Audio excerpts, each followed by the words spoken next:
for her leadership of the Major Projects Office, right out of here of Calgary. And what Dawn does is help to ensure that what the federal government is doing is creating the conditions to unlock that private investment. So there's enormous private investment that's going to come.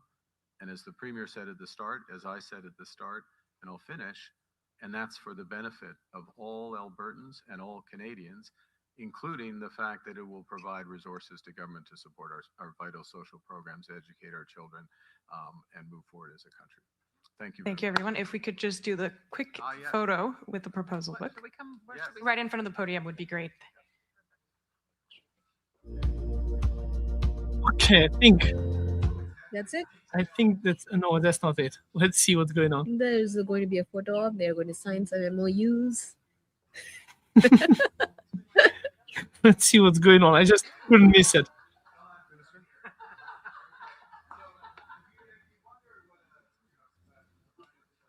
Are they signing some MOUs or no? I need to let's see what's happening.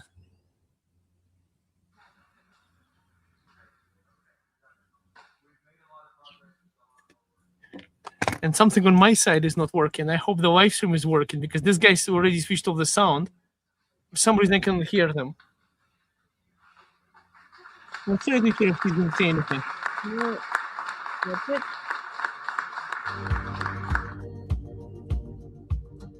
Okay, I guess that's it. How do I pause this, guys? So Daniel Smith just, hey everyone, welcome to our live stream. We're a little bit behind because I really wanted to see into what was happening. Did you find out what was going on? No. They announced the pipeline. So they announced the pipeline that is going to be going from Alberta to BC. You know, they are basically a bunch of BS going on. In my opinion, it's insane what hey everyone. Hey Sanjali. Sanjali, well, hey Phoebe. Nice seeing you. Well, you know, I wanted to see what's going on this entire live stream from Mark Carney and Daniel Smith today because it's supposed to be a big announcement. But so far, what I'm seeing is I think Pambina or whatever, Pambina is Bambina, you know, it's a construction. They're going to be building a pipeline to BC. And it's weird because I'm listening to Mark Carney and he's like, I was trying to count how many times he said Canada. He's like Canada, Alberta oil, Canada, Alberta oil, Canada, and again Canada, and then he always puts Alberta second after he puts Canada. And the weirdest part, from his announcements, what stood out to me is like, we'll make Indigenous rich, or you know, that wealth distribution. So they're putting some kind of agreement, and I do not know exactly what agreement is Indigenous people, so that they're starting consultations and agreements with Indigenous people to give them money from that pipeline. So it's like, I don't know, is Canada supposed to be making Canada rich, or do we have like a higher class of people now again? Like, you know, it's what was the time when white people in Canada were higher class? Now I think in order to be a higher class, you have to be Indigenous.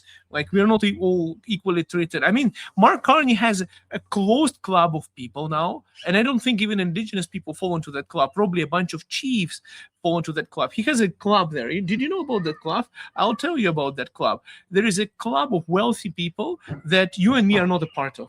Mm-hmm. So you and me, we cannot be a part of that club. What happens to you, Nito, if you buy a condo right? And it goes down in price. You lost money, right?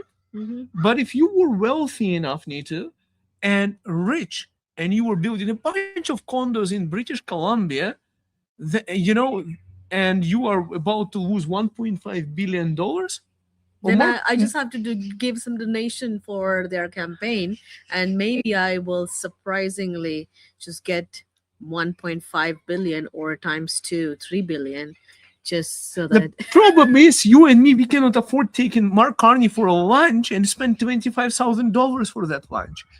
Well, right? You and me, we cannot give them luxury butter. Or what did they eat? I do not know what you need to eat in order to get a $25,000 bill. I cannot possibly imagine myself eating something worth of $25,000. It's I cannot imagine it. what I would want to be, I would want to be a chef cooking for $25,000. Like if Mark Carney was to show up to my house and offer me $25,000 to cook him a dinner, I'll cook him something. I'll make him pizza from Superstore in the oven. It's like 450 degrees, 18 minutes, rising crust. That's what he's going to get. I'm okay. It's corruption. Because I cannot possibly believe somebody from the government can eat $25,000. It's like, what do you have to do? Some really insane, 50-year-old champagne or like wine and probably some kind of Russian caviar. I have no idea. Like, it's not for us mortals to figure out. A lot of people in Canada can probably, their family's yearly budget for food is less than $25,000. Anyways, let's look at the comments right now. Wow. I need to. Me and Nitu are just coming back from IKEA. We're buying a kitchen. So I was the one listening to Mark Carney. They're basically, the update is this. This is what they're doing. They're going to be capturing carbon from atmosphere that is coming from. I'm going to point finger, coming from China and India, floating across the globe into Canada, and here we are going to be cleaning it for them. We are going to be capturing it, and we are going to be, very environmentally clean and friendly there. In fact, I think carbon capture is, we need more trees and grass and less forest fires from Saskatchewan. That's our carbon capture. We are burning our carbon capturing device. We have to stop these forest fires and we'll have less carbon. But anyways, we're building carbon capture. And the goal for Canada, for Alberta, what I'm understanding is to double the production of oil in the next 10 to 15 years. Honestly, I think many of us are not going to make it 10, 15 years in our life. Did they say 8 million barrels? Billion? I don't know. I didn't. Don't ask me for the numbers because I was not paying attention. I was just trying to understand how did Daniel Smith and Mark Carney got together like that. That's what I was trying to understand. They haven't removed the tanker ban. So the tanker ban stays. They are planning to build a pipeline.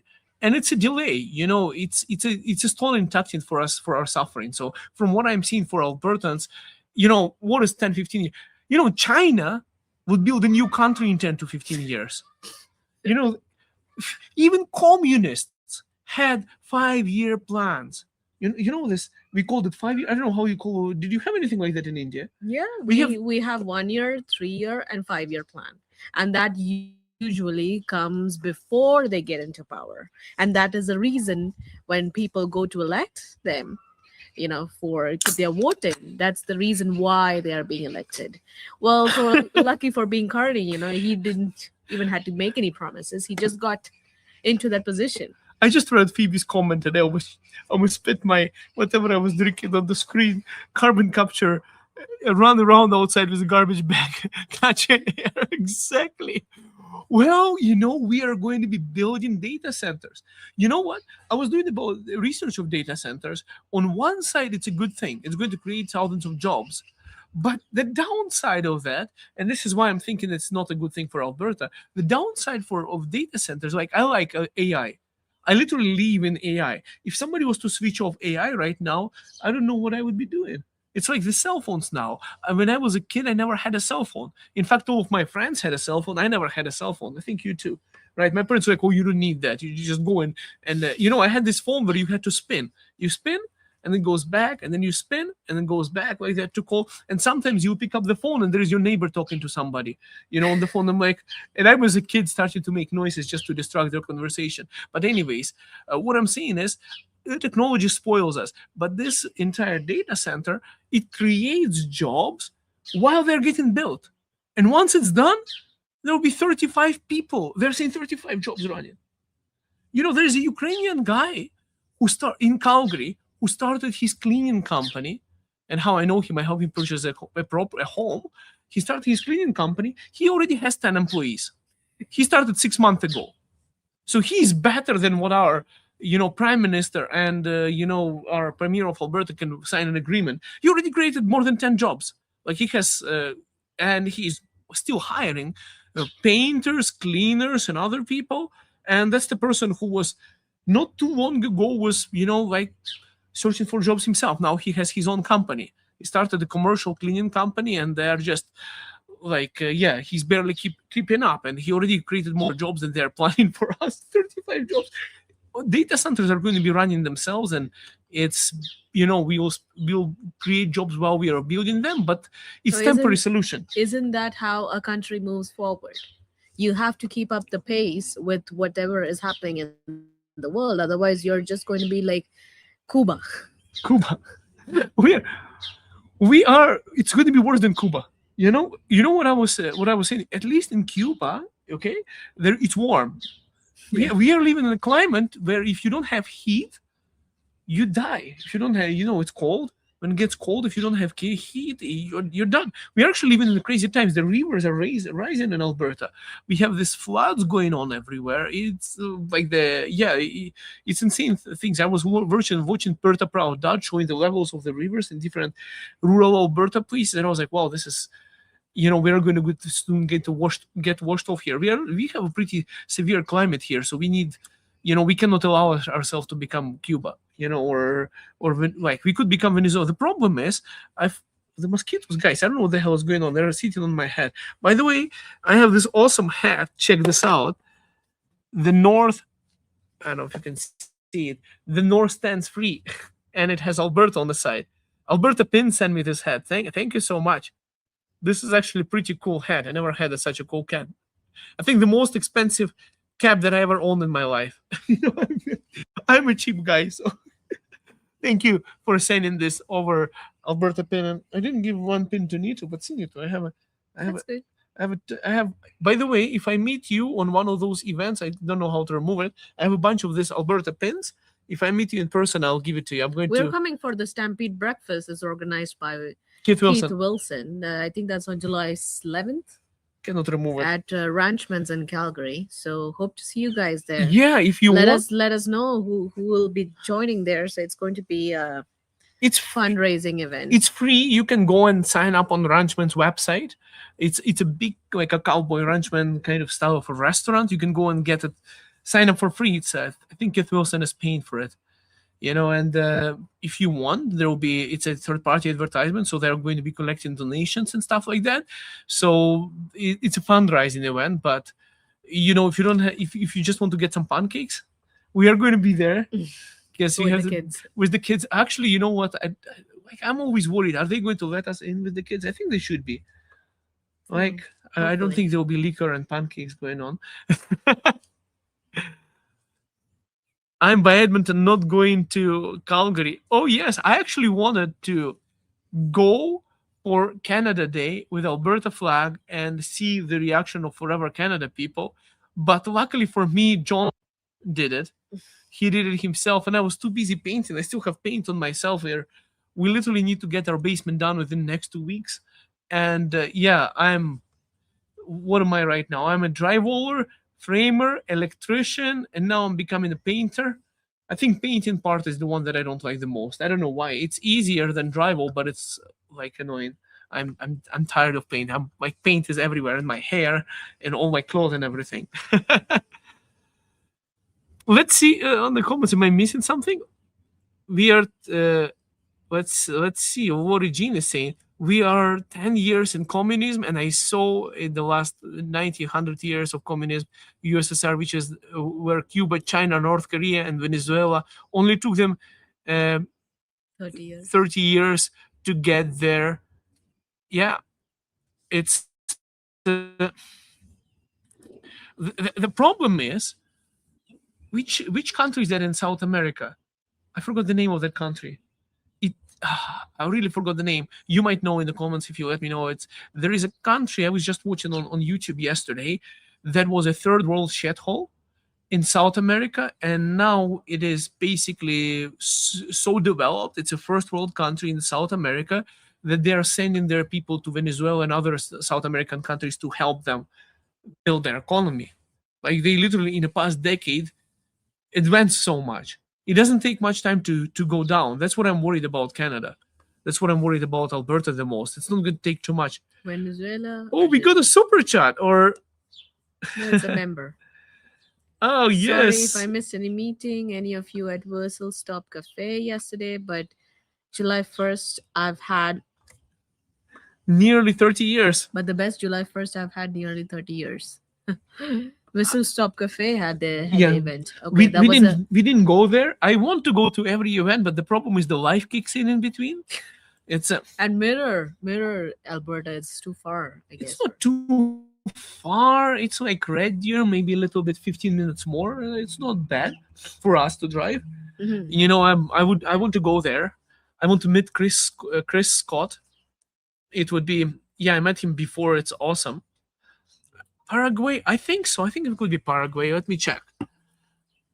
Most likely it would be El Salvador, because I saw this video where the president or the prime minister, whoever was in charge, he was saying that they actually had the most crime there in all of South America, and they're actually cleaning it. They're making the cities beautiful. I think it's in El Salvador. I think so. They have lowered down the crime rates, and they're making the capital of El Salvador so much better. So I think it's okay, they're saying it's Guyana. I'm not really sure, but World Bank Guyana's GDP grew by 43.4% in 2024. Wow. And 47 in 2022. Quality of life, stability, institutions, and see, that's how you do it. You know, by the time we are building carbon capture devices here, we are going to be overtaken. It's it's like when you are celebrating on a match or anything. You know, when you're celebrating your victory too soon or on whatever event, there is a higher chance that you're going to be overtaken. It's like, you know, one of those. I like watching those guys on a bicycle. He's like, yeah, and then he falls before the finish line, or somebody is running, yeah, and somebody just overtakes that person. That's kind of like I don't know. That's what's going on with Canada. And honestly, I was watching John's video on talking to Forever Canada people, and you know what I realized? Most of those people are baby boomers. You know, baby boomers. I think your father is not baby boomer. Not sure. I think he's Before. Younger. Yeah, I don't remember which years you have to be in a baby boomer. It's like they're like in their close to 80s. There is a generational gap there. But you know, I'll tell you, I spoke to one of the baby boomers recently, a good friend of mine, and I asked about does he support, you know, Alberta independence or not. And this person is a multimillionaire, very wealthy person and everything. And this person said that he's good. He said, I have nothing to complain about in life. And he said if he was young, he would do that. But where he's at life and the wealth that this person has, he's not really interested in doing any of that. So like he's like, I'm good with what I have, and I cannot complain about my life. That's what the person said. But not everyone is a multimillionaire, and not everyone is a wealthy individual who has a lot of wealth and basically very successful businesses that would be able to say something like that. So that's one thing. I know of another baby boomer. I don't know whether they fall into the baby boomer category, that there is a house that's listed for sale. It was actually it was basically rented out to very lovely people just on our road. And recently his wife passed away. So what exactly had happened is that they were waiting for her checkup, and they were able to identify that she actually has cancer. I'm not really sure which part, brain tumor or, they were waiting for years here in Calgary to get it checked up or do an MRI scan. And apparently they flew back to China. They went to China to do their surgery. Their home country, to do the surgery. They did not have an insurance there, and they apparently spent lots of money, closer to $500,000, and still unfortunately the wife passed. So yeah, they spent all of their savings, everything they spent for that, because they couldn't wait in Canada. It's like, oh, what are you going to do in life? Are you going to be waiting in line until you die, or are you going to risk all of your savings and have a chance? So they literally, Canadians, went to China to do their surgery, and they spend all their life savings there. And now, in order to cover those debts, they have to start selling their assets, which are actually paid off. Yeah. So basically, I guess in this country, you are the same level when you come into the country. Sounds like United States. In US, You you come can go to the- sick and you can go You broke. come to the country with maybe $20 in the pocket, and you leave the country with $20 in the pocket. I guess that's how it is when you are towards your end of your life. Making me sad, Nitu. So- Don't say sad things. I want to be. I mean, that's a reality right now. I guess take care of your health. You have to be taking care of your diet. You have to exercise. You have to. I tell that to my parents very often, and they are only into cardio. But I tell my parents that no, you have to work out your muscles more, Because after 30 years, Mhm. you start to, I forgot the medical term, you start losing your muscle mass. And the older you get, the more you lose. And actually, there is a huge research done that the older you get, especially for men or for women, the more protein you need. Like, you need actually way more than you think you need. Like, all the guidelines that are made, international guidelines on protein intake and everything, is actually built for survival. For for your basically surviving, not optimal health, but minimal. So those, and the older you get, the more of that you need. So yeah, exactly. For your parents need to. Mhm. Now you start talking about that. I forgot everything I was going to tell you about politics. Let's talk about carnivore diet. Oh no, I don't want to talk about carnivore diet. I'm drinking some kind of junk here, and you're talking about diet. I'm totally out of shape, Tito, because in this, the problem is the government is the only one who is actually making the money here in Canada, and I think for Alberta we need something way faster. Wait. I think the sound is moving somehow. Let's move it again to the camera so we can. It's just So talking about the pipelines, did they even mention when exactly is the deadline, the timeline of what exactly they are going to do, when exactly they're going to do, or it's just smoke and mirrors? Look, Nito. I was just They're just listening. trying to create a headline. They are planning to increase they're planning to build this green line electricity supply.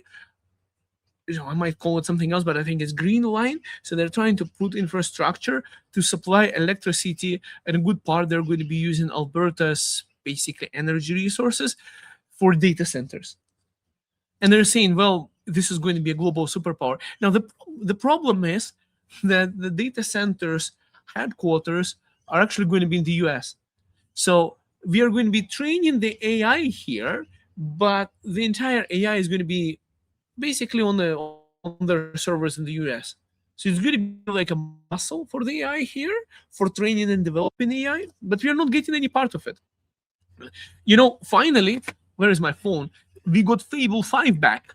Fable 5 was on. It's a highest level of AI. In fact, by Anthropic. It's Claude, anyways. So Fable 5, it finally came back. I think today itself. And they banned it for a couple of days, like for a week or so, because it was threat to national security of the United States, and the government literally pulled the plug on it because it's so good. It's literally an AI, and it's so stupid how it works, Nito. You can spend thousands of dollars in a couple of hours. So it's like you can put your credit card, connect to that AI, it uses the credits, and you can just give it a task to do something, and it's going to keep on working on that task and literally building the entire software, whatever you need, until it's done or until your credit card is empty. So it's going to work on that, and it was so good that they had to shut it down. And they said, right now they recalled it again, they allowed it, so it's again on my phone now, but they were afraid for national security, so they didn't want any of the non-US citizens to have access to it. It just tells you that AI is the new next future. That AI is going to be able to empty down your bank accounts, shut down your electricity, switch off the water, and mess up the entire infrastructure. AI is a weapon of mass destruction, I would say, that people should be really careful with. They don't realize. And a country that controls AI, that's a really weird looking helicopter really close to my building flying over. Wow, that's weird. But anyways, talking about AI and the conspiracy, there is a government overreach flying around my house. And anyways, I think it's Calgary police. So it's like a weapon of mass destruction. People don't realize the capabilities of AI, and I believe that the country that's going to have the strongest AI is going to be very dangerous, and that's why US is in that race. And us having data centers doesn't really do anything for us. Like, I think it's good, but if US is going to have the control of it over it, like really, why is the helicopter circling over my house, guys? Look, I think these guys are going after me. I think they're what's going on. Look at this. Right over my house, this guy is circling. What do you want? Anyways, this is so weird. This is so weird. Well, well, it's yeah. He went away. You know, those guys have optics. They can literally see. You know, like they can really zoom into you. Those guys in the Calgary police. Let's see our comments here. No pipeline to deep water port equals Alberta independence. Exactly. Well, the tanker ban is still there. I don't know. Why Daniel Smith is so excited about this entire event. Like, they got together with Mark Carney. I was waiting for this the entire day. You know, I was there. There was about 4,400 people, 4,300 something people watching it. I was literally screen recording the entire thing, hoping to see something interesting. Some of us are better dressed than others. I was sorry, by the way. Let me start by just with a quick apology. I don't know if you watched it or not. I was screen recording it just so that, you know, maybe something big is going to happen, so I can make a video and react to it. Yeah, it's it was weird. It was weird what happened. Let me actually. You want to see it. Ask for it. But this is what happened there. I don't know if you guys saw that event or not. They were late. They were late by like half an hour or so. That's why I was a little bit late for my live stream too. I was waiting to see something. The weather, biblical weather last night in Ottawa meant that I couldn't make it to Edmonton, couldn't make it to Mill Woods for Canada Day, to celebrate Canada Day. But I am thrilled to be here in Calgary today to celebrate Canada Strong Day. 3 weeks ago, Premier and I had a discussion after this, immediately after, but 3 weeks ago in France. You know what? I don't know why, but just listen how many times he says Canada. I don't know what's like Canada. The G7 leaders You're in called Alberta. on Canada to provide the reliable energy that the world needs to realize our full potential as an energy superpower. This morning I was in BC, I was in Vancouver with Let's see how much energy superpower is going to last without Alberta. You know, Premier Eby. We announced a landmark agreement that does a number of things, seizes opportunity through major energy projects, new trade corridors, critical minerals, developments, projects, Alberta energy. new partners around the world. Cet après-midi, Okay, skip the French. I don't speak French. Strength of our entire country. They will take control of our future. They will bolster our sovereignty. Today's announcements, and this is a lowball figure. You don't normally get lowball figures. Okay, let's see. Politicians. This is a lowball figure. Canadians' announcements will catalyze well over $200 billion in direct investments in Canada, create over 175,000 new jobs across the country, and we are just getting started. These benefits will be shared widely, including with Indigenous peoples as full partners, and they will create resources for the social programs on which Canadians rely. This is cooperative. You know, honestly, I don't want to be relying on social programs. You know, when I'm listening to Mark Communist Carney, and I'm seeing social programs, it's like, I don't know. I don't want to be relying on social programs. You know, even for you to get Daniel Smith $100 right now, right? You have to, from what I'm seeing so far, I didn't do it yet, but you have to put your SIN number, you have to put all of your information, you have to put your direct deposit information. So they're literally getting all your data just to give you $100. That's kind of weird part. It's almost like they're just trying to buy information of you. I think my neighbors are coming out, and they're not exactly in favor of federalism at work. It's the kind of unity and collaboration that burdens and Canadians rightly expect. They expect Well, it on principle, and they expect it because it's required for Canada to prosper in a rapidly changing world. Parce que c'est la bonne réponse à une crise. And did you want to say anything? In the name of social programs, that's how they get equalization payments out, right? Well, where exactly are they going to say that with the royalties went? Where exactly are they going to pinpoint what exactly happened to that money? Did the governor general take half of the money? Well, she's getting paid $500,000 just for her salary, the governor general, and for her clothes, for her living. All I know is that Mark Carney went to a. Am I allowed to say gay parade? Pride parade, right? Got sprayed with the water gun. You know, that was funny, but that was not a very leader-like for a country. Our full potential, one that builds in partnership, the federal government, Alberta, British Columbia, partnership with territories, partnership with Indigenous peoples, partnership with the private sector. Full partnership. Indigenous people partnership with Indigenous people, Indigenous partners in partnership. Development, operating, and equity ownership. We've agreed. Well, they get a cut of everything. I don't know if called partners or not. It's like, well, you have to pay us, otherwise you're going to be complaining about it. Otherwise, we are going to be standing in between and not letting you do your job. Yeah, that's not exactly partnership. It's blackmail. Bullying. I think that's what's in the submission. I may get momentarily. That the best route for a new pipeline is one that goes through one that already exists, through the Trans Mountain corridor to our Pacific coast, the gateway to the world's fastest.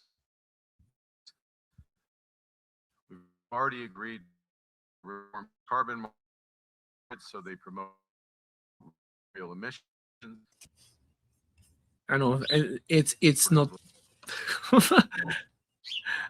At least on X. Significantly. We will maintain, the federal government will maintain the tanker ban to protect Canada's coastlines and precious habitats. Consistent with the MOU as a prerequisite for the pipeline, the Government of Canada, the Government of Alberta, and the Oil Sands Alliance, the 5 companies in the Oil Sands Alliance, agreed on the terms to launch the Pathways Project, the world's largest carbon capture and storage project. Well, you know what? That's because I really don't think that they are selling it to us, Nito. I really, entire screen is not working now. Okay, it's working. I fixed it. Yeah, I really, you know, it's if Danielle Smith really thought to herself, bringing Mark Carney and talking about carbon capture is going to change our opinion on getting Alberta independence in a Republic of Alberta. If they really thought that this is going to, you know, honestly, it's by the way, I'm not selling this hat. Somebody gifted it to me. So just so people who are not catching up, I'm not selling any of these hats. This was a gift from Alberta Pin. I really appreciate this gift. But and I also have a black Alberta flag too, which is really, really cool. And this tiny pin over here. But what I'm trying to say is that you want to say something, Yutushka? You know, there was it's not going to stop us from Alberta independence. I mean, it's like a pill, like Tylenol. That's what we are getting right now. We're getting Tylenols. So when you need a surgery, and you have to get a surgery done, but the Canadian healthcare system is like, you go to a doctor, he's like, yeah, rub in this tropical cream and take some Tylenol and shut up. Basically, that's what's going on with Alberta right now. You know, they're like, well, we're going to create while building the data center, we're going to create thousands of jobs. Okay, we're going to build a pipeline that's going to create jobs for construction people to build a pipeline, temporary, but once it's built, it's going to increase the supply. Maybe by in 10 to 15 years, they're going to be doubling that supply. You know, we should be looking at doubling our production in next 3 to 5 years. That's what I believe.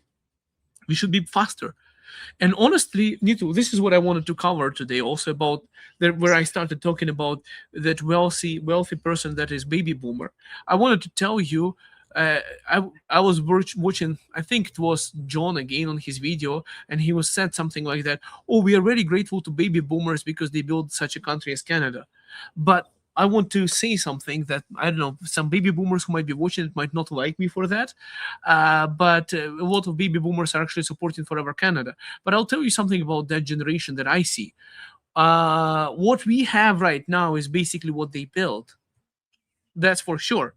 They inherit their parents build a very wealthy economy in 1970s, 1980s, when baby boomers were finally adults and everything. It was a great time to live in because after the Great Depression and everything, the wealth, the economy that they built, they were able to build cheap housing, buy that houses. There was less restrictions and everything. And then baby boomers over the time invented this credit cards, loans, and debt in such an insane proportion that it is escalated right now.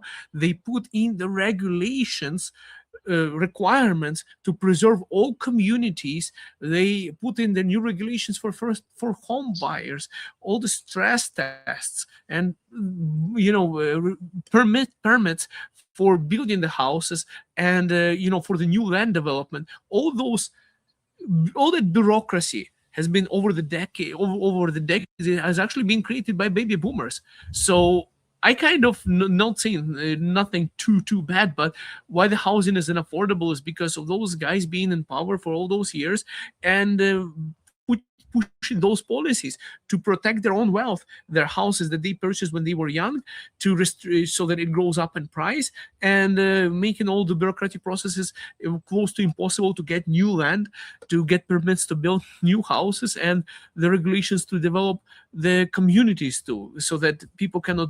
So it's more expensive and more bureaucratically complicated to have affordable housing, and plus all the loans and everything. So I kind of disagree with John on that. I think they screwed it up. Not only that, everything was handed over to them without them working. So without them even thinking. Well, their parents built a very wealthy economy. So they had a very easy livelihood, and they now still believe that let that continue. Well, because it is not going to affect them. Nothing is going to change for them. So why create a different route, or why create a change where it may impact their livelihood? It may impact. Yeah, that's what they believe in. But so they had very tough parents. They had parents from World War I, World War II, and after Great Depression, who built and provided with the wealth, and there is no restrictions. Like I would say, I'll tell you something. I know a guy. I know another person who is also a baby boomer who owns probably around maybe over 40 houses in Calgary, rentals. And when that person was buying houses, when that person was young, you could take a loan for your dog to buy a house as long as you have a good credit history. Literally, there was no problem for that. And guess what now? Guess what now? Even all of those guys who have purchased all of that real estate are putting in place the regulations so that you cannot own a house. So it's more difficult to get the permission, rezoning, replanning, and all of those things. It's good to protect their wealth. And it's one of the biggest population too. Baby boomers is a huge population because that's when that's why they call the baby boomers, because right now nobody has kids anymore. And they're getting older. It's going to be a huge strain on our economy, and it's going to be very difficult to try to maintain the pensions and healthcare and everything. You have to pay more taxes. So yeah, they messed it up quite a lot. They had a really good time at that time, 1970s, 1980s, but over the years and power and everything, they messed it up. Now we have to figure out a way to fix it so that our kids can buy something. Well, not everybody in that same timeline. You should say that it is. It is what they usually think, because right now we are generalizing that category. Yeah. Well, I like. I'm just saying, yes, you're just saying based on the Forever Canada crowd that you saw. Yes, might be true, and they're wearing masks. They're barely standing. They're faded like ghosts in their 80s. Yeah, that's but what Forever we Canada have the people. same. And Thomas Lukasik. We had the same age category in the Alberta independence movement too. We have more variety of people in Alberta Independence. We do have some people of that age category too. But we have more of a working class, I believe. No, definitely not socialistic class. It's and definitely people not wearing masks during our organization. That was weird. There was a guy wearing a mask. You know, he's still in a pandemic. But anyways, let me see. There is some comments going on. People forever Canada even still wearing masks. I'm not even kidding. They are wearing masks. You know that kind of proves how brainwashed they are. Kind of they believe that, oh, the next virus is coming soon. My favorite forever Canada person is a person who has a bunch of masks on the mirror, on the back view mirror, and wearing while driving while wearing a mask. That person is alone in the car. So that's my favorite forever Canada person. Like really, you're alone in the car wearing a mask. This is the most ridiculous thing I've ever seen so far. You know, it's like, you know, and I'm kind of a person that I just want to pretend like I want to cough next to them when I'm walking by. I'm like, I did it a couple of times. They're like, oh no, my God, COVID is going to get me. Let's. There is this guy who keeps on. This guy. Look out for the next bad, scary thing here, Fox. So we've got some person who don't really like our live chat and our live stream and our videos. Then why watch it? It's called hate watching. It's good. You are welcome to watch our live stream, even if you hate Alberta independence and a live stream. It's good for the algorithm. Thank you so much for promoting it. The more interactions you do, the more people in Alberta we are actually going to reach. You know, we need hate. Hate is good for social media. You know, and keep on pushing that agenda. Keep on saying, keep on telling. And you know, the best thing is that you're sitting down somewhere as a fake name person, fake user person. You don't want to even come out and have a real talk with decent people. Do what you do. All I'm worried about is one of those people coming from behind, grabbing your flag and throwing you under a car. Yeah, that's not good. This is what the people I'm worried about. Most of the violence is obviously coming from the other side too. Have you ever seen anybody from Alberta Independence behaving like that in the public? Like, I don't even think they should be even called as Canadians, because if you don't have that etiquette, if you don't have that mannerism, if you don't really believe in the society that Canadians actually built in, I don't think so. You should be here in this country. Maybe somebody has been paying you and you're typing something else from some other country. Yeah, sure, go ahead. But did you see Calgary, Alberta during Canada Day? This is kind of weird. Need to.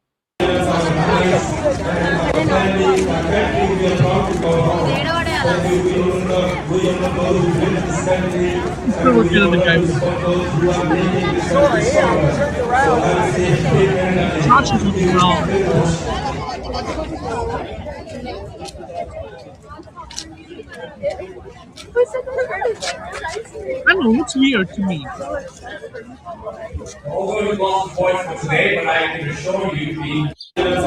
don't know, what do you guys think? What do you think? This is somebody recorded this in Calgary, so this is circulating on X a lot, but it doesn't really. The sun is keeping on moving, Nico. Wait, am I doing correctly?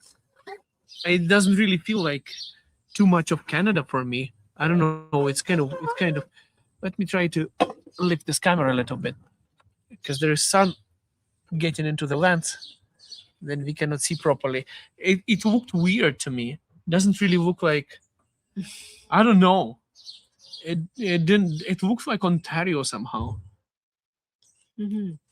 Scarborough, Ontario. That's how it looked to me. Not Calgary, Alberta. It's strange. Are you expecting a comment from me? Like from you? I don't know, Nita. Do you want to comment on this? How do you think if it was, let's say, just white people? Well, look, what I think is diversity is not just no white people. diversity, it means everyone. Mm-hmm. So I think if diversity, it means somebody from China, somebody from Europe, somebody from Africa, somebody from India, somebody from everywhere. But when it is when it is only one culture, be it white or be it South Asian, it's not diversity. That's true. That's kind of there is no diversity when there is no diversity. It's just Right. So why did that happen in the first place? Right. uncontrolled immigration. Where was the opposition party on this?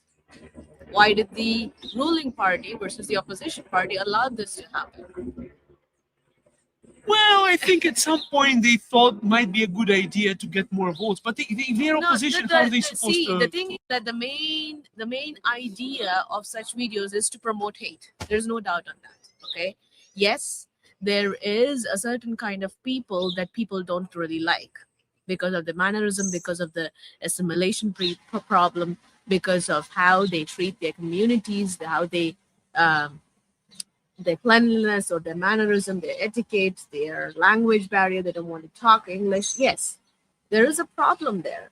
But why did it reach to that level? How exactly was it made accessible for a country to become to that certain point?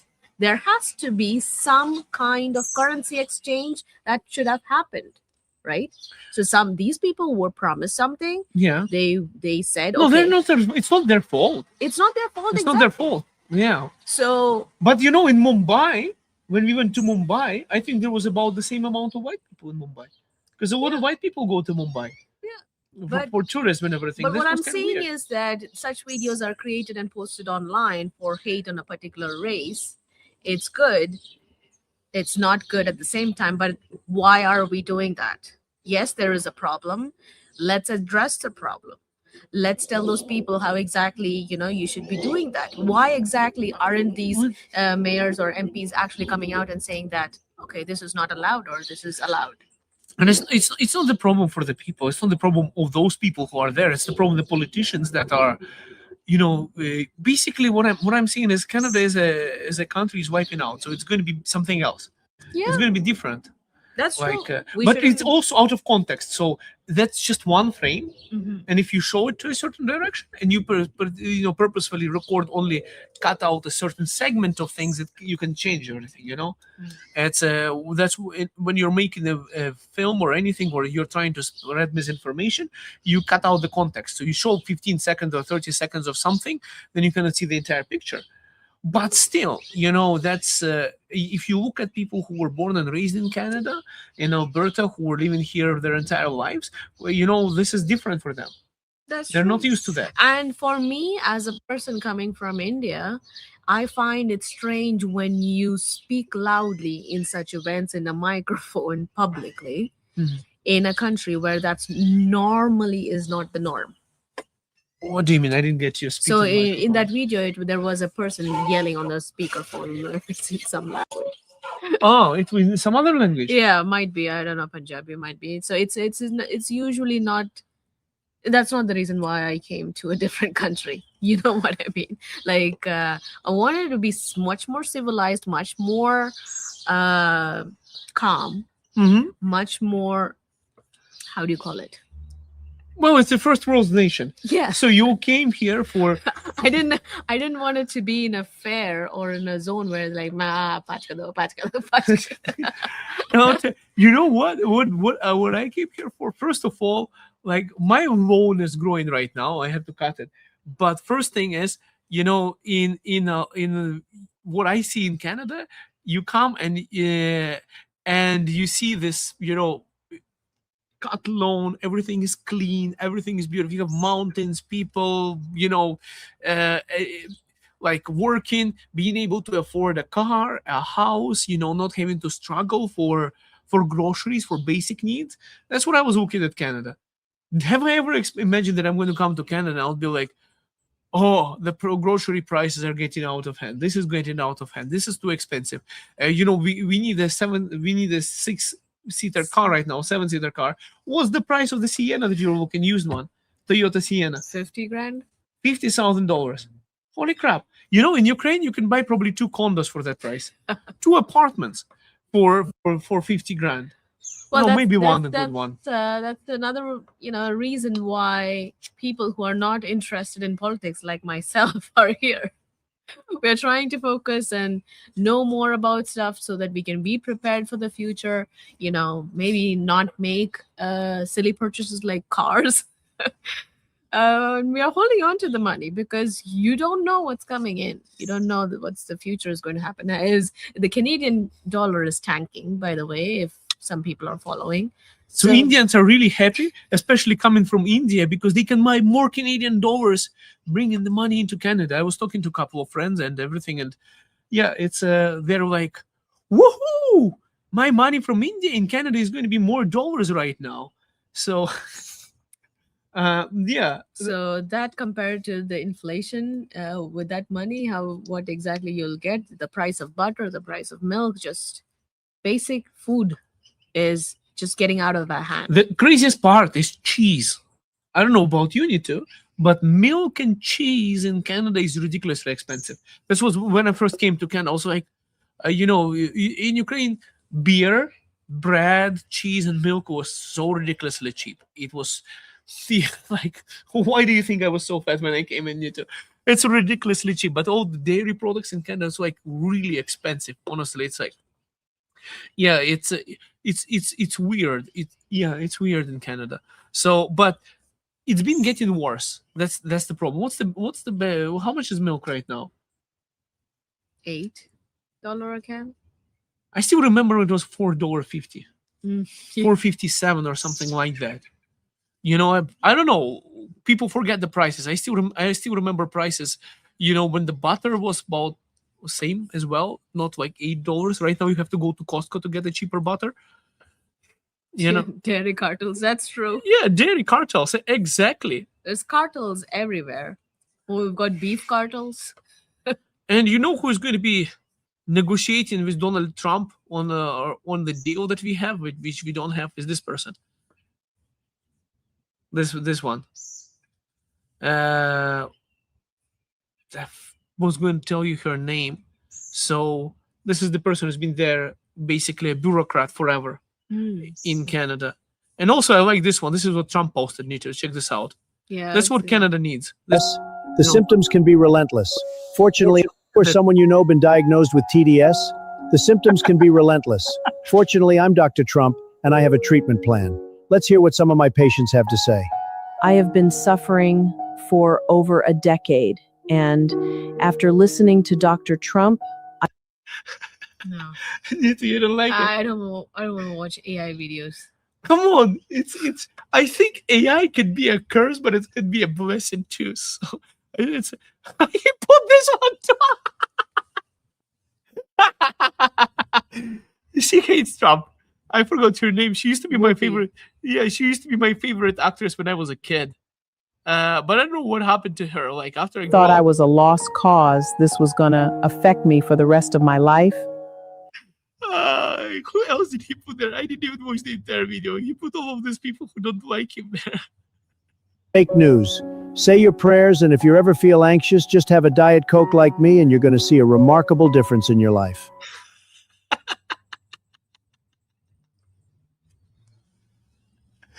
We did some we need our own Trump here in Alberta. Somebody who is. But the problem is, he's already taken and he's American, and I just wish we had. Honestly, we have actually some changes going on here in Alberta. We do have some changes going on. The world is like, I was telling to one of my friends that everything is changing in the world, and I wanted to show you a map. I reposted it on my page. And they're saying that the world is changing in such a way that if you look at it. I changed it a little bit, so you can call it misinformation, but I edited this map a little bit by myself using AI. So they're saying that how left wing it was. This is the North America, how this part of the world looked, and now the right wing is like this. So it's becoming more split into half. And 2027, I added Alberta there. I'm saying this is the right wing because It's by the country, right? So hopefully by 2027, I'm saying my forecast is that it's going to be like this. Look, if you look at this map in Alberta, like, look, it's not small. It's pretty big. That's actually a country in Europe if you Yeah, compare it with size. it's going to be like France.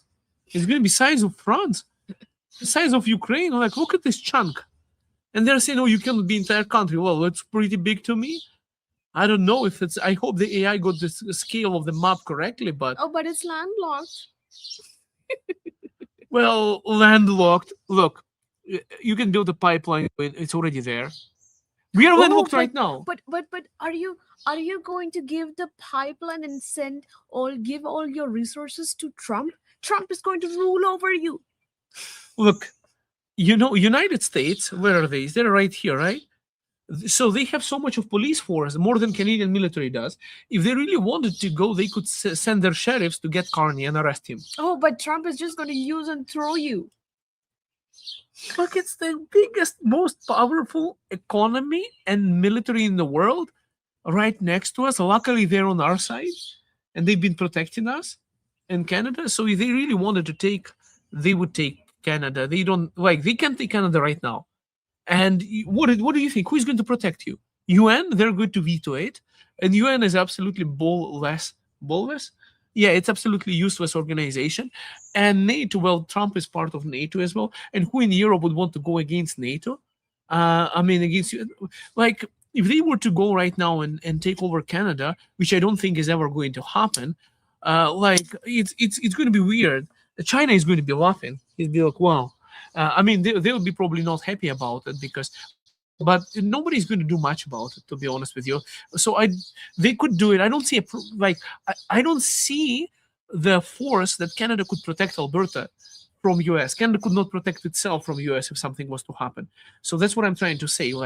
It's a weird argument. I don't think it's going to ever happen. In fact, we have so many people in Alberta living here who have dual citizenship. We actually have a lot of Americans living in Alberta who moved here from or born in the US or moved from US to Alberta, and they're living here and working here. And some people I know have two passports too, Canadian and American passport, and they're living here no problem. So I don't see any I don't see any animosity, and I don't see any possibility for any kind of military conflict. I don't think the US is going to be coming for Alberta. If they really needed it, they would have taken it. I think actually one of the benefits of having data centers here is US is more likely to protect us because they would want the data centers for AI would be their strategic resource as well. It's as good as oil as well. But that's the positive part. On negative part is we are living in a desert, and how are we going to be cooling it off because it needs lots of water? Let's see the comments here. Didn't just not beat Iran, they have to fork over $300 billion to Iran. Well, honestly, Russia also thought that they're so much stronger than Ukraine, and then they found out. Now they're in alliance in Russia by the way, we're talking about military, right? Did you know that they started a new immigration program for military? Did you know that Canada is bringing in foreign troops now into Canada? They literally just started and announced it right now. I was not going to even talk about it, but now since we started talking about it, I'm going to show it to you on the screens. They started a new immigration pathway for express entry. So Nito knows what express entry is. I know a lot of people who watch this channel don't know what it is. So express entry is an immigration program with points based. So you are getting points. You would ask, why do so many Indians come into Canada, right?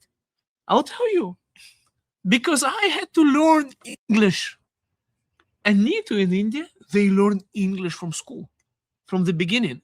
In Ukraine, nobody cares about English. So why Europeans are not coming to Canada as much? Because there's a score system, and it does not give you any preference based on which country you're from.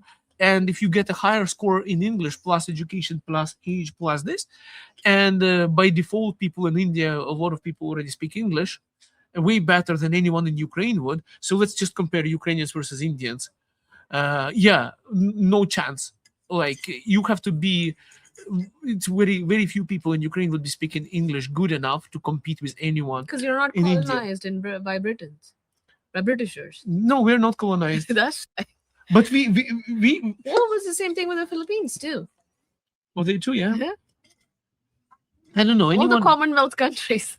Well, we were colonized by Russia or not colonized. I don't know, but or it's the same people. It's politics keep on changing. But anyways, yeah, we are one of the most violent countries in Europe.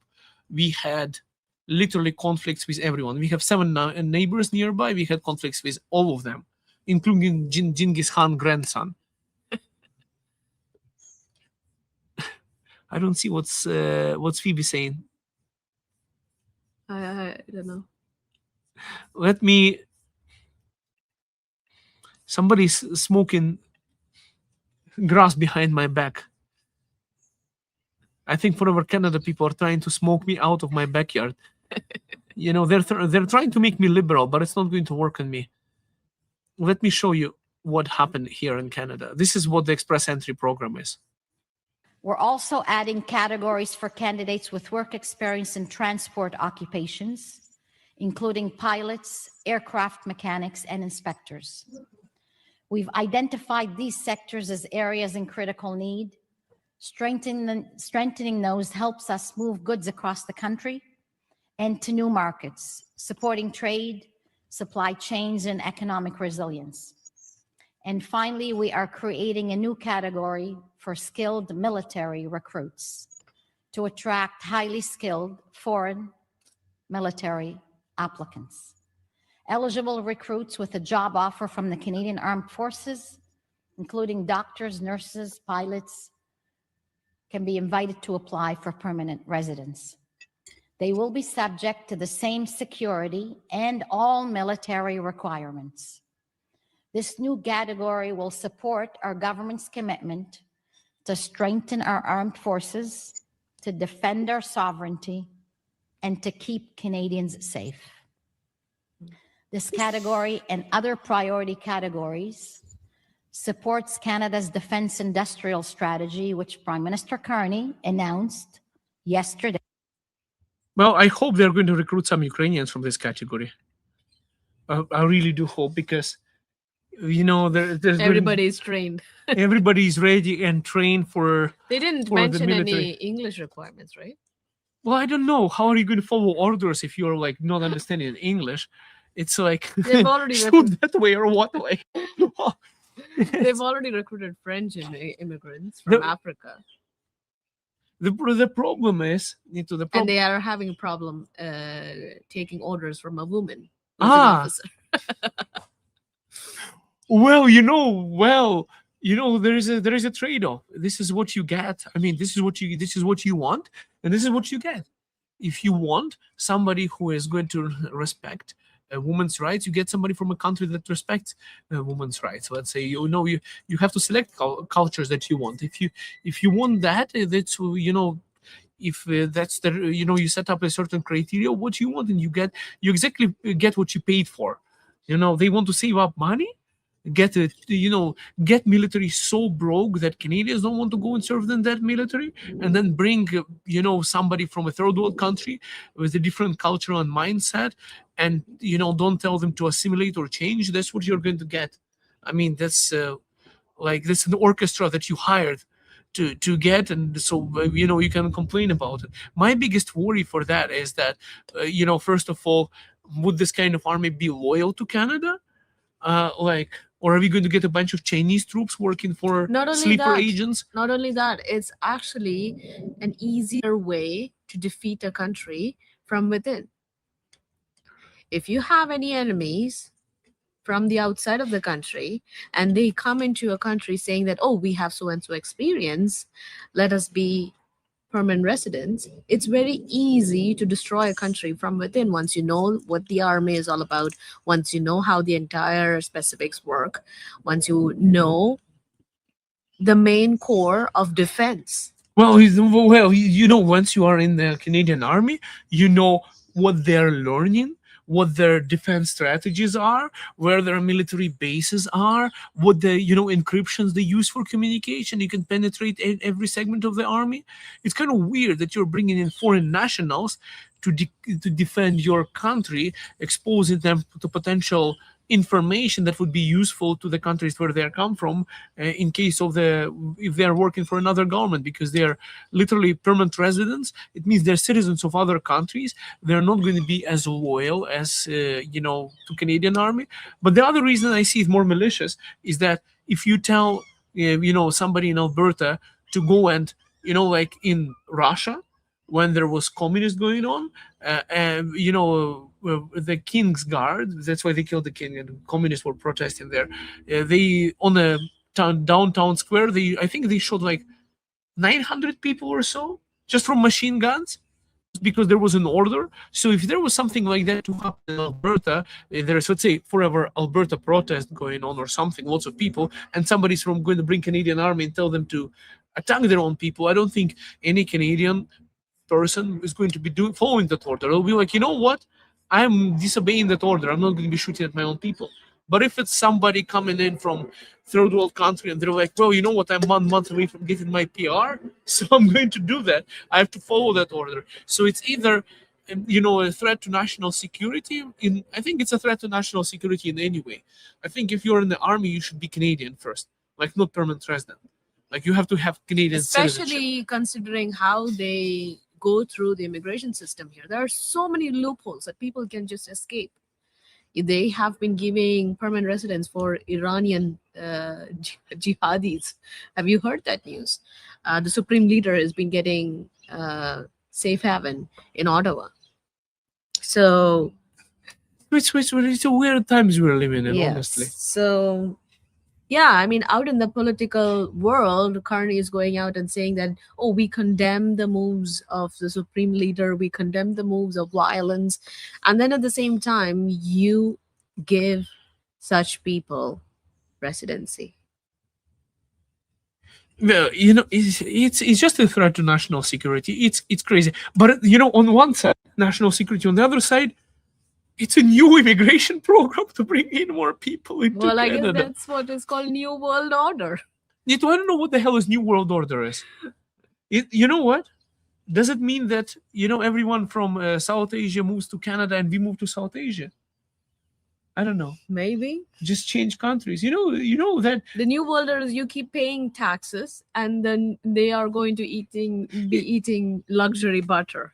No, honestly, I don't know what New World Order is. I think it's not going to work out as people are planning. I don't know what that is, and I don't want to even imagine. I think it's going to probably swing in another way, and I think it's going to be safer for Alberta to have independence and to control our immigration and everything, and have our own, make our own. We don't need a global government. We need our local government that's going to be not in Ottawa, but here in Alberta, that's going to be understanding the local needs of Albertans. And, I'm not saying anything against any other cultures. I really, really need to. Well, I'm married to you. So I'm not definitely, I'm definitely like, I don't mind South Asians. I'm racist. I'm preconditioned to be racist just because I'm white. So in Canada, it's like if you are white and you're supporting Alberta independence, you're racist, right? So that's kind of a thing. So I'm preconditioned. I think it's another form of race for that. It's like, if I was brown, I would not be racist. Okay, so that's the thing. That's a new thing. What's even more funnier is that as an Indian person who has expressed my opinions out there in the public, Indians don't really consider me as their part.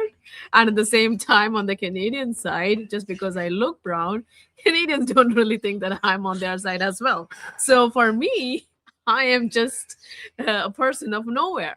What? I mean, I sometimes that's what I believe in, because you remember the NDP person who came to our home.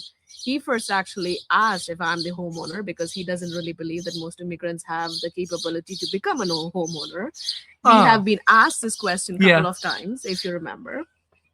And secondly, the second question they ask is, do you vote? So most people think that we are temporary immigrants, just by the look of it. They don't really believe that we are Canadians. So that's Because another we're Albertans. that's another surprising thing to me, because sometimes it's just my honest opinion. I'm not here to offend anybody, but sometimes I feel that I'm neither there nor here. Somewhere in the middle, where, and at the end of the day, I'm not really there to prove anybody anything, right? I'm just an Albertan trying to live my life. That's it. Well, it's fine. It's fine. I'll tell you this for our Canada people. I met somebody in Mexico when we were in the zoo, and there was a lady who was like, "Oh, where are you from?" And I'm like, "From Canada." And she's like, "No, I'm from Canada. But where are you from?" And I'm like, "From Canada." She's like, "Well, where were you born?" I was like, "Ukraine." "Ah." It's like, okay, whatever. Like, it was the weirdest conversation. I should have said from Alberta at that time. It was weird. You get this kind of racial encounter, but it's all BS. I believe that people are just ignorant and stupid, and racism doesn't actually exist. It's just that people cannot understand how it works. And honestly, I was coming up from a background, where how do you call it, where one culture is? Like, I'll tell you one thing. The New World Order was only happening here in Canada. You know what happens in China? You go to China, everybody is Chinese. And they do not want anybody else. They really do not want anybody else in China. That's their country. My cat is just coming back, and she's, Kali, come here.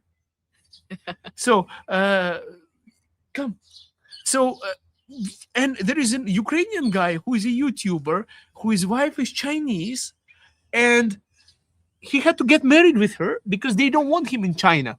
So the only way for him to stand, to stay in China, that's my cat here. The only way for him to be, she just came out of somewhere. She was out on a stroll around the community. The only way for him to stay in China is to be married to a Chinese woman. Because they don't have that forgiving immigration system, and it's a lot of countries are doing like that. Like in India, is it easy to get immigration? I don't think so. It's difficult. I don't think it's easy for me to least, go and because I'm married to you, may be easier. But if I was just like somebody from Canada wanting to immigrate to India, good luck. It's not easy. That's a thing you have to understand, that it's only here is that we are doing this simplified process for everybody else. Other countries want to protect their countries. They want to only bring people that they want in that country, that they need. In the US, they have diversity stuff going on. So if you are like for H-1B visa, they're segmented by the country. So they want equal amount from people from different countries. Nobody's complaining about it. Nobody's complaining about it. Like it is what it is. It's the country itself sets the rules. Other people have to follow. You don't have to bend over for every other country. You just say, well, let's say we are Canada. This is our immigration rules, and that's it. You either follow them or you don't follow them. If you don't follow them, you don't get here. And if you follow them, then you get privilege of being Canadian. So that's kind of like the idea of the immigration system. But what we did is like, well, you know what? We just have to be nice. Being nice is being convenient for others, not for you. So I think Alberta is going to be better. Okay, let's look at the comments. Otherwise, Albito, we are going to be hosting a marathon. I forgot which date it is. Let me tell you the date. We are going to be doing a 12-hour long live stream on, Unacceptable Fringe is going to be there. John Bolton is going to be there. We are all going to be there. And it's going to be like 12-hour long.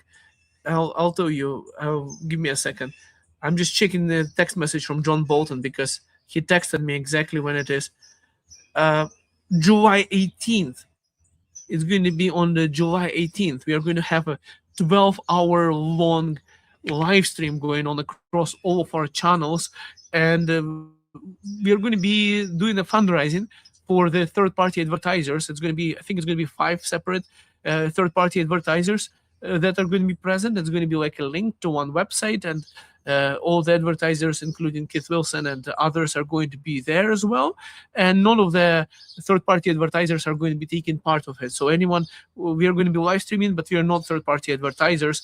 We are going to be doing it as a fundraising for them, so that we can have enough funds to have a proper campaign for Alberta independence, because we are competing literally.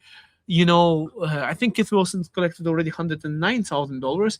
I think Cory Morgan did $70,000 or $60,000, something like that. Yeah, there is a list for Elections Alberta. By the way, only Alberta independents are reporting to Elections Alberta how much money we spent for advertisement, and how much money has been collected for Alberta independence. For our Canada people, none of the third-party advertisers are on the list. They are not reporting to the government how much money they have, but we know how much they have. About $1.5 billion of their traditional media budget in a year in Canada they have. So that's definitely way more money than we have. And yeah, so our goal is going to be to basically put as much as possible funds and donations on that day through that campaign with 12-hour live stream to launch as big as possible campaign for Alberta independence to actually win this. So that's going to be the goal, and it's going to be interesting. Each of us is still thinking on how to do it best, how it's going to work out for 12 of us, but we are going to be all doing a live stream simultaneously, 12 hours straight. And I think each of us is going to do like 1 hour. It's going to be 12 separate YouTubers. It's going to be interesting. I think it's... So how exactly is the 12-hour going to work? You guys don't want to sleep or do anything else? I forgot what time it is, but we're going to be going the entire day. Okay, so you're just going to be sitting in front of the camera and talking? What's exactly? No, not only me. I can talk for 12 hours probably. I don't think other people can do it.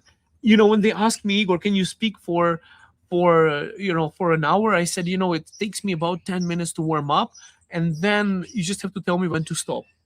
Like that same thing happened to me I'm not wearing the t-shirt when they invited me to Red FM, and it was a Russian show, and they told me it's 1 hour long, and are you able to speak for 1 hour? I said I can speak longer, and I usually lose track of time when I start speaking to someone, so you just tell me when to stop. And the host literally had to get me stopped. He was a Russian guy. They invited me to talk about real estate, because I work in real estate in Calgary, Alberta, is EXP Realty, and I was talking about real estate market. That's what they invited me on the morning show in Russia on Red FM. And I wanted to bring up Alberta independence in between. And when I started going that direction, and luckily I was sitting next to the host, I could see that he got really tensed. The host got really tensed. And I decided not to talk about it because it was not part of the show, but I was about to throw in Alberta independence into that and how biased traditional media is. And then the host explained to me that they are actually subsidized by the government. So good thing I didn't speak about Alberta independence, because they could lose their funds. So you're not allowed to express any political opinion? Well, I can, but because we are live on TV, these guys can go out of job. And I didn't want those guys to be out of jobs. So, yeah, that's basically what happened. I could see the tension in the room. It was, they're like literally that 1 hour in the morning, that diversity program, they speak, I think, 1 hour on certain days in Hindi, 1 hour on certain days in Russian and Calgary on those dates. And they put those kind of, basically, it's a diversity program subsidized by the federal government. And if I was to say something about Alberta independence, they could lose their money, their livelihood. And I was like, you know what? Well, I'm just not going to say anything. And plus, I cannot get off the sun. Let me see it. I think, let me try to put my camera somewhere else. Let's see our cat. I think it's better. This cat's in there. Oh my goodness, yeah.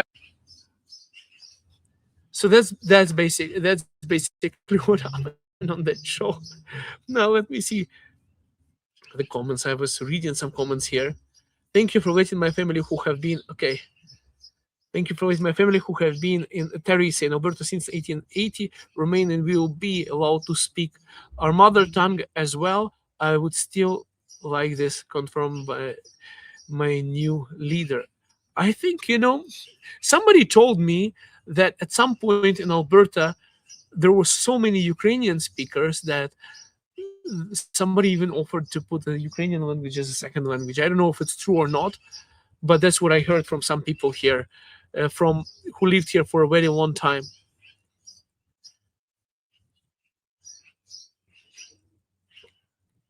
Okay, I'm just checking to see if I didn't miss any super chats, because I was talking so much, I lost track of the comments. Well, talking about the pipeline, do you actually think that they are promising about 172,000 jobs? Is it actually going to happen? Because I, for myself, I'm looking for a job. Is that really going to happen when we have the highest unemployment right now? When we have so many limitations on this emission, that emissions? I think we have about 5 pipeline companies who have agreed to it. So do you think that actually would be true? And if so, in how long are we going to see that kind of job numbers? In the next 10 years. 10 years? I don't know. That's what they're planning to do. Like, their goal is just to tell you. Their goal is to stay in power for the next 10 years. Their goal is to stay in power forever. Their goal is to stay in power forever here. That's the goal for liberal government, and probably we are going to lose $200,000. I mean, jobs by the time we get 170. It's there was actually a post on X. I don't know if I saved it to show you. I did. So it's going to be like this. Wow, I actually did save it. See, I was so busy, Nito, but I'm following the news so much. This is how our jobs work in Canada. Canada is now creating jobs at twice the rate of the United States. See, Canada total employment change 2026. Minus 25,000. Minus 10. Yeah, twice the United States. Twice. So if you're asking me from the Canadian government, this is exactly how we are going to be creating twice jobs. Negative. Canada is now creating jobs at twice the rate of the United States. So they are just going to make things up and make you believe in it, and that's how you're going to get jobs. It's going to be it's communism. That's how communism works. Once you start controlling social media algorithms in the entire media, and you start coming out and saying, well, they are broke in the United, you're going to be like communist Russia going on. You know that in Russia, when when everyone in Soviet Union, where everyone was broke and poor, they were meant to believe that Americans and Canadians are living really poorly in very bad conditions, and they have nothing in there. In fact, the lies was so bad that when World War II happened, and Ukrainians went to Europe to fight the Germans and were taking over, Germany, East Germany, and going through other countries. When they came to realize how rich all those countries were, they were shocked. And in fact, the Stalin and the leadership was so terrified of all of those people, because they came back to Soviet Union with all the guns and everything, and a lot of people were just executed because they've seen a better life, and they were a threat to the national security, because they were like, well, we were lied that we are living a better life than anybody else. It's like North Korea. They're thinking that the rest of the world is starving. They're super rich there. So that's the proven strategy. It was there before. So I'm not going to be surprised if media is going to be getting controlled, and they're going to be coming out and telling you something like Mark Carney did over here, like this. Canada is now creating jobs at twice the rate of the United States. And once the media is controlled and every channel is telling you the same thing over and over again, eventually you start to believe. That's how you get brainwashed, and people who are not having time to find these channels, and algorithms are suppressing this channel and other channels, and getting less views, and are not getting pushed out to the crowds. People are going to be listening to that, and they'll be like, you know what? Mark Carney is right. He's correct. We are wealthier, we are more successful in the US, and blah, blah, blah. But, the only thing is, a lot of you can just cross the border and, go visa-free and see what's going on there, and have relatives and friends living there. So it's difficult to lie here, but that's the lie. That's how communism works. Nito, I promised Nito not to go more than 1 hour today on the live stream. but I cannot stop it. So, guys, I think this is a wrap up, and thank you so much for joining. We've got about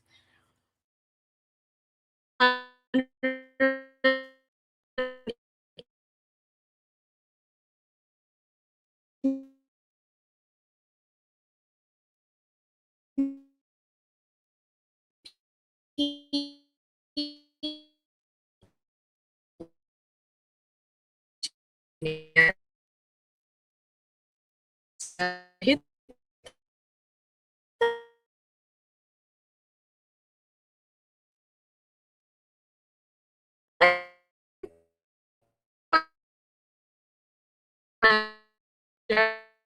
subscribe.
Thank you so much for joining our live stream, guys, and we'll see you on the next Thursday.